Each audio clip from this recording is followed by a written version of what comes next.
আসসালামু আলাইকুম। এবং একটু ভিডিওতে আসলাম আমার নিজের মোবাইলে। আমি কয়েকদিন আগে বলছিলাম আমাদের সিনেমা ইন্ডাস্ট্রির ইতিহাস বলছিলাম।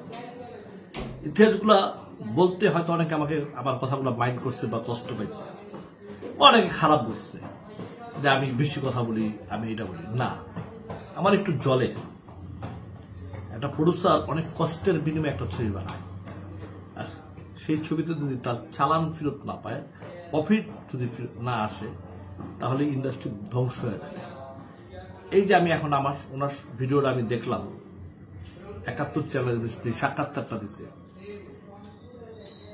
এবং উনি তো যেভাবে বর্ণনা দিছে কত টাকা পায় এভাবে তো ওনার পাওয়ার কথা না।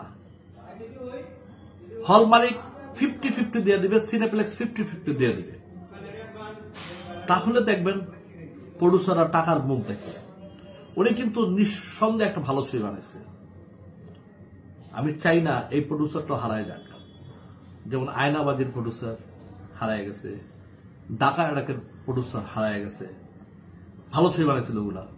বরবাদ ছবিটা নিঃসন্দেহে একটা ভালো ছবি বানাইছে। আমি দুই একটা সিনের কথা বলছি, যে এই সিনগুলো আমার কাছে একটু খারাপ লাগছে। আমি কিন্তু ছবির কোনো বদনাম বা কোনো কিছু করি না, যেগুলা না হলেও হয়তো বা একটু কমায় দিলেও হইতো। আজকে দেখেন আমার কথাটাই আজকে প্রডিউসার, আমি ৪-৫ দিন আগে বলছি, উনি ৪-৫ দিন পরে বলছি।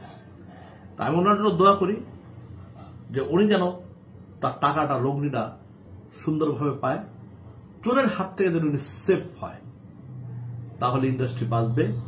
আর এটার একটা সমাধান দরকার। শুনেন, ছবি সবসময় ডিরেক্টরের উপরেই চলে, প্রডিউসারের উপরেই চলে। হয়তো এটা আপনার আমার মাইন্ড করতে হবে, কিন্তু এটাই চরম সত্য কথা। লস করলে প্রডিউসারই করে, কষ্ট পাইলে ডিরেক্টরই পায়। Thank you. আসসালামু আলাইকুম।